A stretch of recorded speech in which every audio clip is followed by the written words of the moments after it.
All right, 4.4. We're talking about definite integrals. Well, we're kind of leading into definite integrals and how it relates to some Riemann sums and different things that we've done.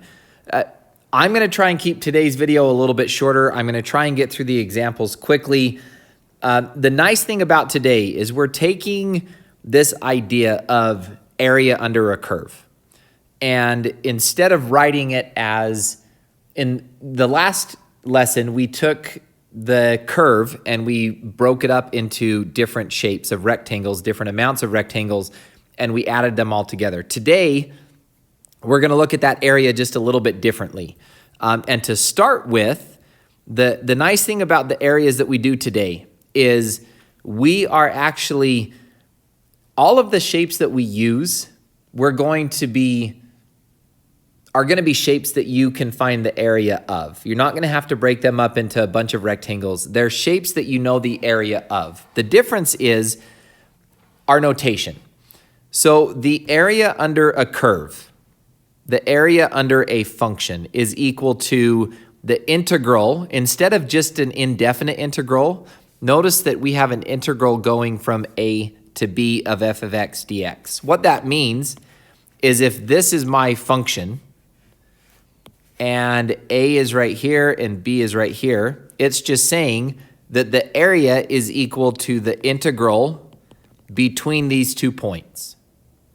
Okay, the area under the curve is equal to the integral between a and b of the function.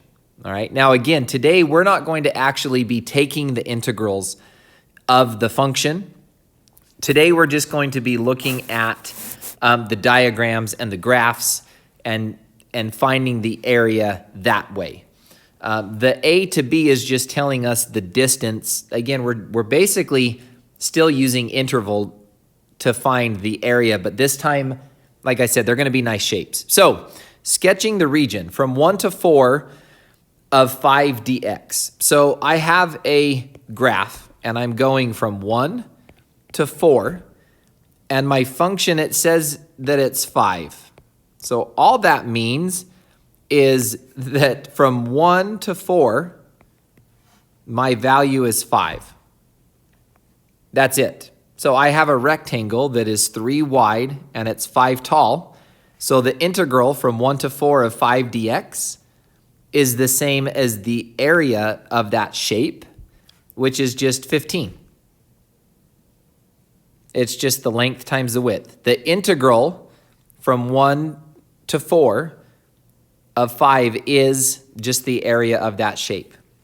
So this next one, the integral of 0 to 4, so I'm going to start at 0, I'm going to go to 4, so 1, 2, 3. So here's 1, here's 2, here's 3. I'm going x plus 2. So what that looks like, if you need to graph it to look at it, you can. But that means when x is 0, y is 2. When x is 1, y is 3. When x is 2, I'm just going up by 1, right? And I think I've got to go one more. So here's I'm taking the integral from 0 to 4. Which is equal to the area of this shape right here, which maybe I should have done in a different color. It's equal to the area of that shape, which is just a trapezoid. So 1/2 times my base, it's 4 wide, and my heights, it starts at 2 and it goes up to 6. Whoops, not 2 comma 6, 2 plus 6. So my area is going to be 2 times 8, which is just 16. So the integral is equal to 16. It's just equal to that area of that shape. All right, going from -3 to 3. Ooh, this one's going to scare a few people. We're going from -1, 2, 3 up to +1, 2, 3. And we are looking for the area of root 9 minus x squared. Now, if this was just an x squared, it'd be a parabola. If this was just a root, it would be our root function. But it's neither. In fact, if you go back to the area of a circle, x squared plus y squared equals radius squared.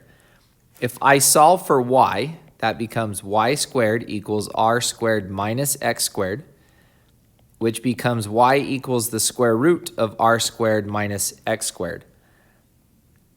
Well, look at what I've got right here. The square root of 9 minus x squared is my function, which means that 9, the square root of 9, is my radius, which is 3. So this is just a half circle with a radius of 3. So that means its center is right here at 0, 0. It goes up 1, 2, 3. So that means that my shape looks something like this. That was almost a good half. It was a great quarter circle. And then something happened over there on the right. If you remember, the area of a circle equals pi times r squared. So the area of this full circle would be pi times 3 squared, which is pi times 9. But it's not a full circle. It's a half circle. So I've got to divide that by 2. So I would say 9 halves pi, or 4.5 pi, or take 4.5 times it by pi. All of those give you the same answer. So 9 half pi would be the integral from -3 to 3. So it's kind of cool that this idea of integrating, really, we are literally finding the area underneath the curve from one point to the other, okay? When it's a really ugly curve that we don't know, we use those Riemann sums. When they're nice shapes like a rectangle or a trapezoid or a half circle, then all we have to do is use the area functions that we've known for, well, you've supposed to have known for a long time. All right, so a couple of integral rules, definite integral rules. If I'm integrating from a to a of f of x dx, it says my answer is 0. And if you just think about this for 1 minute, if this is a, and I want to know the integral from a to a, well, let's say that this is f of a right here. Well, basically, I've just got a straight line up and down. So it's a rectangle, but my length is 0, or my height, I guess, f of a, whatever it is times by, I'm going from a to a. My width is 0. So if I'm taking the integral of a to a, it's going to be 0. There's no area under a single point. That doesn't exist, okay? Now, if I'm going from b to a of f of x dx, now typically when we write these, a is usually the smaller number. But if it's written so that you're going from the big number to the small number, then that's the same as taking the negative of the small number to the big. Okay, so usually we'll just rewrite it. We'll put a negative in front and flip that integral over so that the smaller number's on the bottom. So like if it said, what's the integral of 8 to 2? We would say that's the negative integral of 2 to 8. Those are the same things of whatever function you're dealing with. All right, so evaluate. Here's a couple. Integral of 2 pi to 2 pi of cosine x dx. Well, I'm going from 2 pi to 2 pi, so none of this matters. My answer is 0. It's just a single point. There's no area under a point. The second one, I'm going from 5 to 1 of x plus 2 dx. Well, I'm going to rewrite that. I don't want to go from 5 to 1. I want to go from 1 to 5 of x plus 2 dx. But because I flipped that over, I've got to put a negative sign out in front. Okay?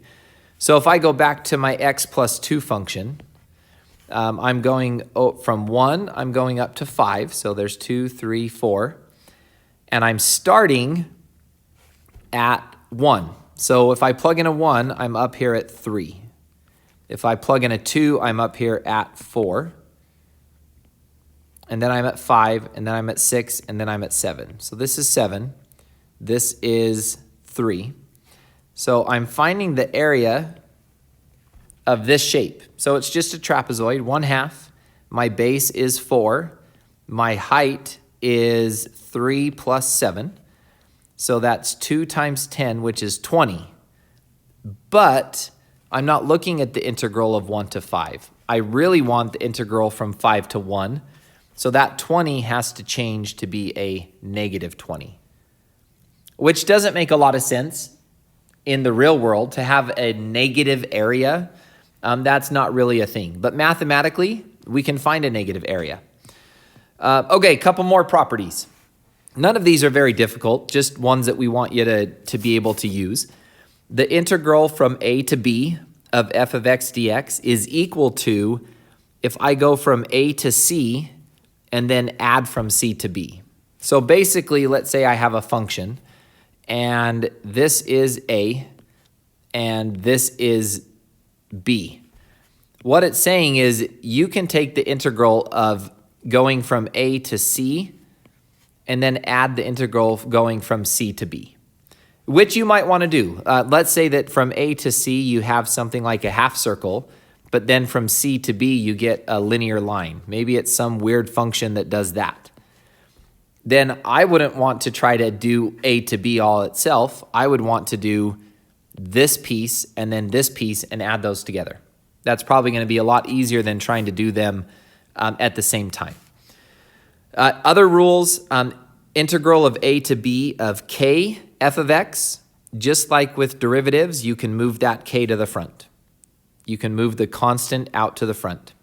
The integral of a to b of f of x plus g of x, you can separate the f of x, the g of x, and do the integral of each of them and then add them back together. Pretty simple stuff, right? Okay, so using the graph of f of x, let's find the values of the definite integrals. Okay, this problem, I gave you a lot. We're not going to do all of these, but we've got A, B, C, D, M, N, O, P, Q, R, S, T. A couple of recommendations here. First of all, I don't want to we're really interested in the areas of these different shapes. I don't want to find those areas over and over and over again. So I'm going to start out by saying, okay, from 6 to 10, my area is a half circle. So it's pi r squared divided by 2. And r is 2, so that's pi 4 divided by 2, which is just 2 pi. So this area right here is 2 pi. This area, it's a triangle, and it is 1, 2, it's 3 wide, so it has a base of 3, it has a height of 1, and it's divided by 2 because it's a triangle. So the area of this triangle is 3/2. But it goes below the x-axis, which makes it a negative 3/2. It's a negative 3/2. And then from here, I've got a trapezoid, but I think I'm going to break it up into 2 different shapes. I'm going to break it up into a triangle right here, and then I'm going to break it up into a rectangle. Okay, so that rectangle is 1 wide and 2 tall, so that's 2. That triangle is 2 wide and 2 tall, so 2 times 2 divided by 2 is just 2. So the area of that triangle is also 2. And then this great big monstrosity. There's a couple of different ways. If I'm looking at this, I see a trapezoid and I see, whoa, that was not even close. I see a trapezoid and then I see a triangle. So my trapezoid, 1/2, the base is 2 wide. The height, it goes from 2 up to, it looks like 2, 3, 4, 5, 6. So that's 1 times 8, which is just 8. So the area of this piece is 8. The triangle next to it, it's 1 wide, it's 6 tall, so the area of the triangle is 3.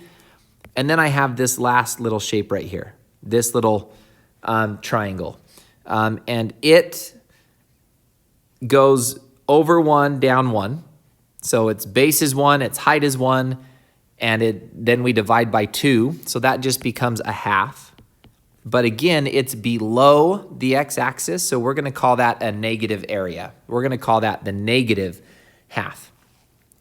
So now as I look at these, as I start to evaluate, part A, going from 4 to 4.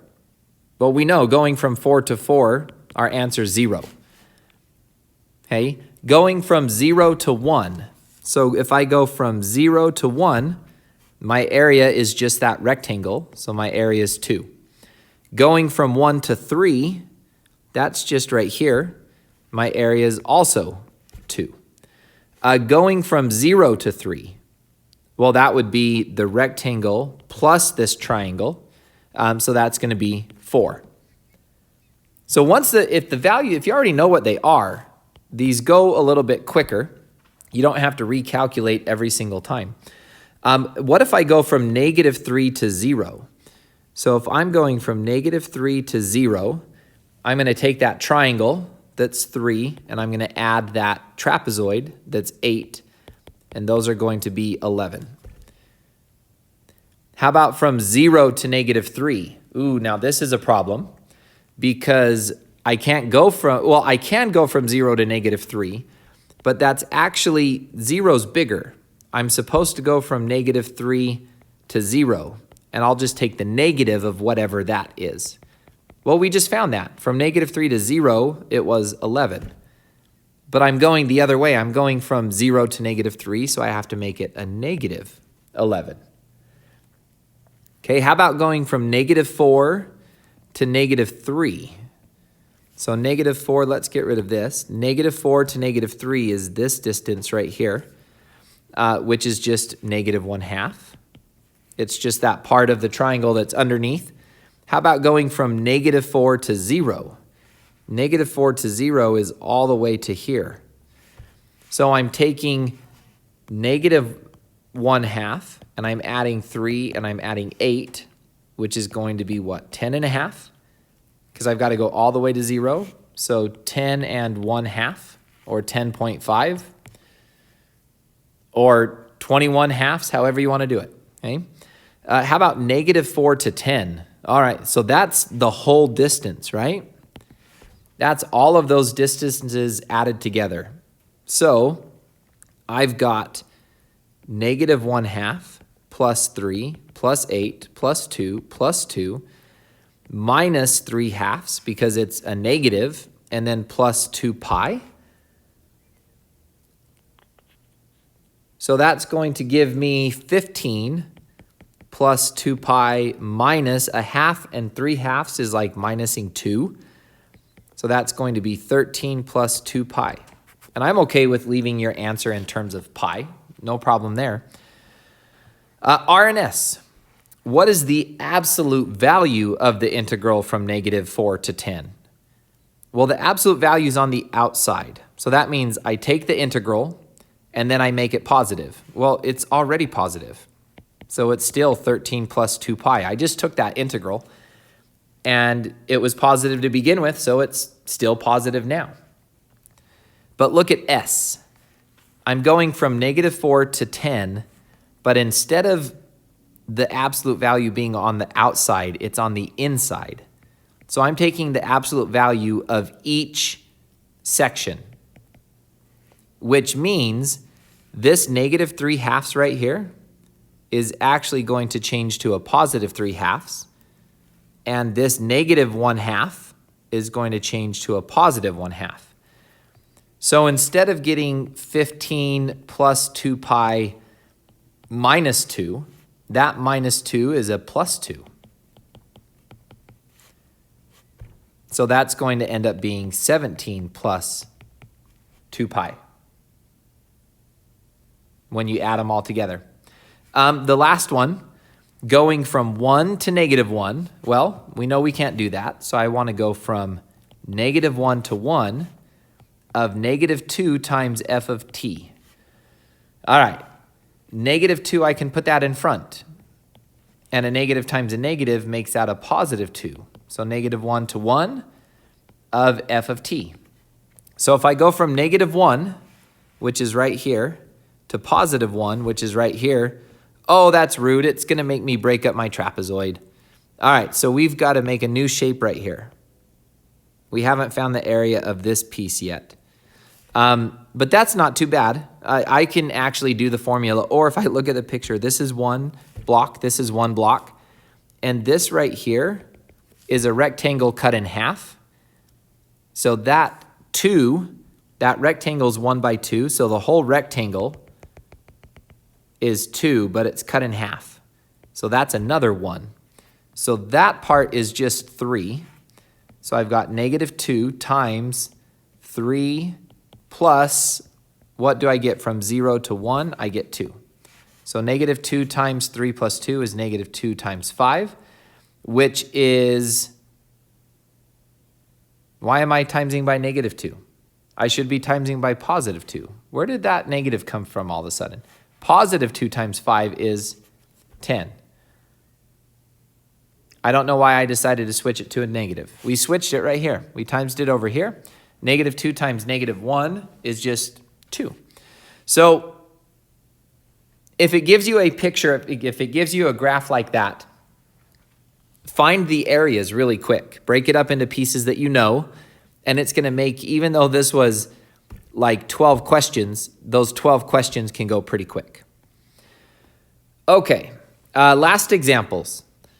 Suppose that -2 to 5, the integral of -2 to 5 of f of x equals 18. -2 to 5 of g of x is 5. -2 to 5 of h of x is -11. And -2 to 8 of f of x is 0. Okay, so we've got a lot going on here. Let's do, all right, f of x. Here's my number line. If I go from -2 to 5, that distance right there is 18, okay?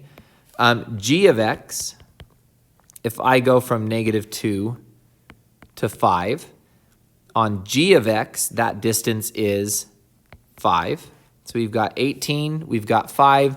H of x from -2 to 5. Don't worry about my crooked number lines. We can live with that. That value is -11. But then it tells me from -2 to 8 of f of x. So from -2 all the way up here to 8. That value, that long value is 0.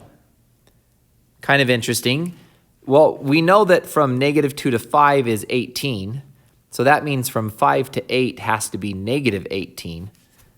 Because when you put them together, you get 0. So I don't care what the graph looks like. I've got some values for integrals here.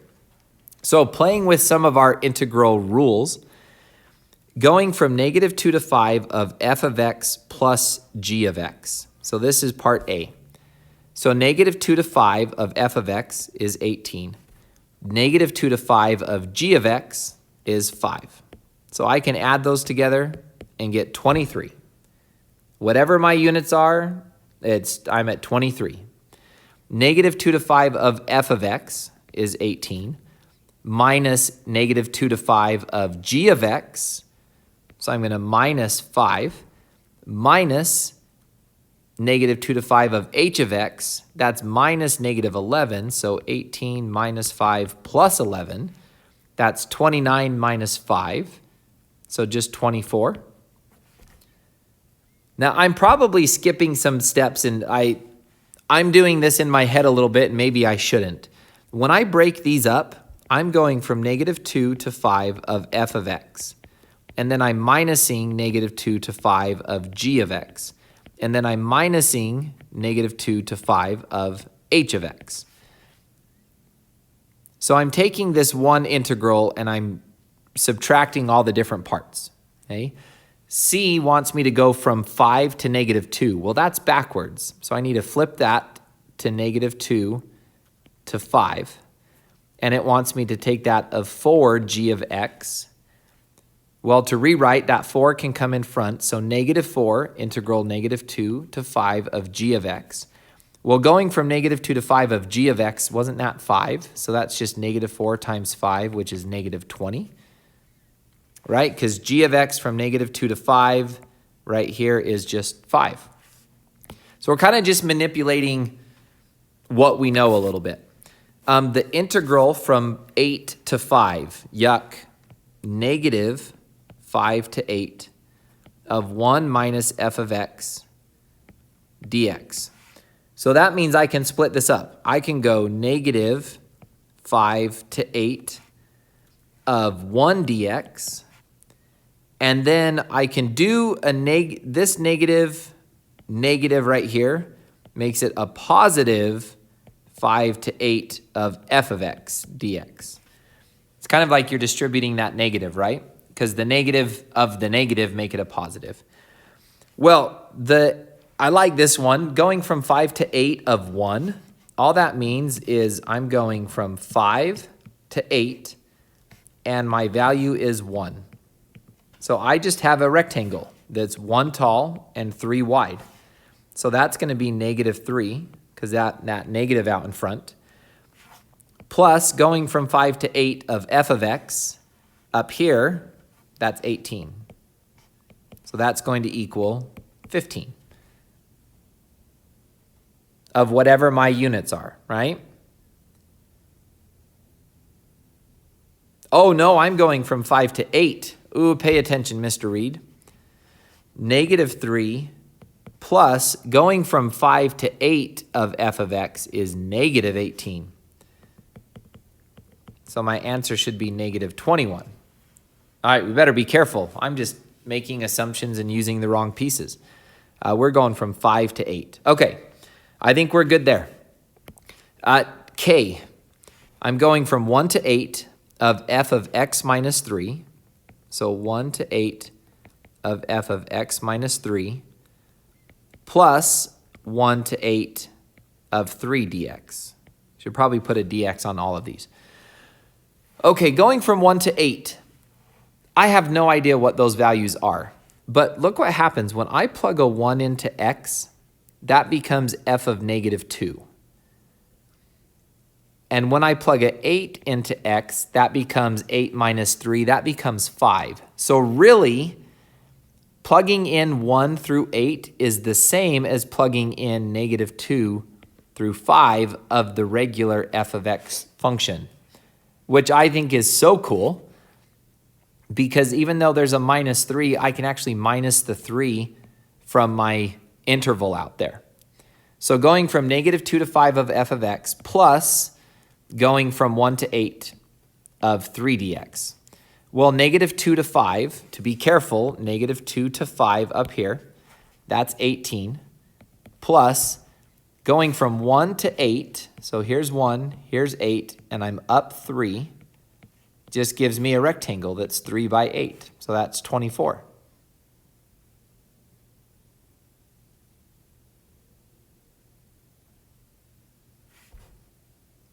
No, I'm going from 1 to 8. That's only 7. I'm like, this doesn't sound right. So it's 3 times 7. I've been doing this for too long. So that's 21. 18 plus 21, that gives us 39. Okay, that sounds a lot better.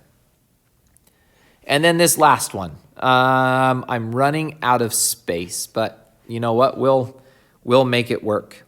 And we'll do those two here in a minute. Okay, so I am going from 2 to 9 of 2 f of x minus 4 minus 6 dx. Okay, so let's break this up. Going from 2 to 9 of, let's see, do we want to move the 2 out in front right now?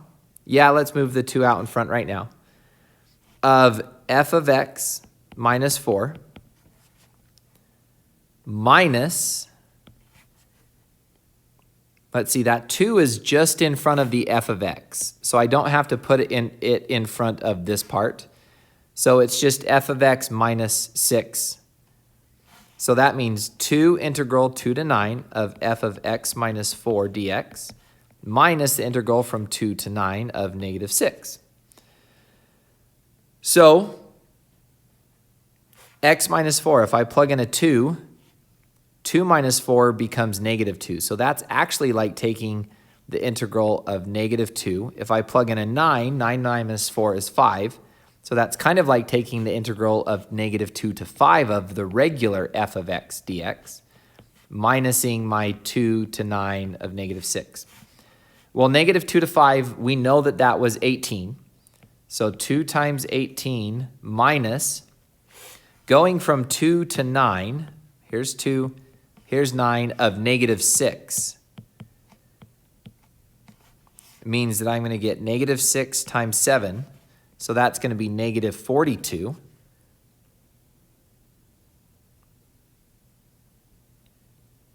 All right, let's see. I think I doubled up on my negatives, right? If I'm minusing 6, then this is a positive 6. I can't have a negative in both. So this is actually a negative 42. So we're going up 6, not down. So this is 42. So I get 2 times 18 minus 42. So right here when I split it up, here's what I just did. This negative 6, when I split it up, I wrote f of x minus 4 minus the integral of x minus 6. So I used that negative twice, and I didn't need to. I only needed to use it right here, and then it becomes a plus 6. So this actually becomes 36 minus 42, which is going to be negative 6. That sounds a lot better. At least I hope so. Okay, evaluate by making a sketch of the function. Let's get rid of this out of the way. I know this video is going, it's longer than I wanted it to be, but I think we need to see this. So really quick, negative 3 to 3. We've done this same function. We know it starts at 2, and then it goes up 1 over 1, up 1 over 1, up 1 over 1. But then it also keeps going down. So if I'm going from negative 3 to positive 3, I've got this area right here of this big triangle, but then I've got to minus this little triangle area. So I'm going to add the area of the big triangle, and I'm going to minus the area of the little triangle. We've done this one a couple of times. I'll let you figure out the math there. That is different than this function right here, because I'm taking the absolute value of x plus 2. So it doesn't really change my function over here. These values still go up. But right here, if I were to plug in a negative 3, negative 3 plus 2 is negative 1. But I'm taking the absolute value of negative 1, which is 1. So right here, I start going back up. So when you find the integral of this one, you've got this triangle plus you've got the big triangle. Instead of subtracting the little triangle, it becomes part of the big triangle.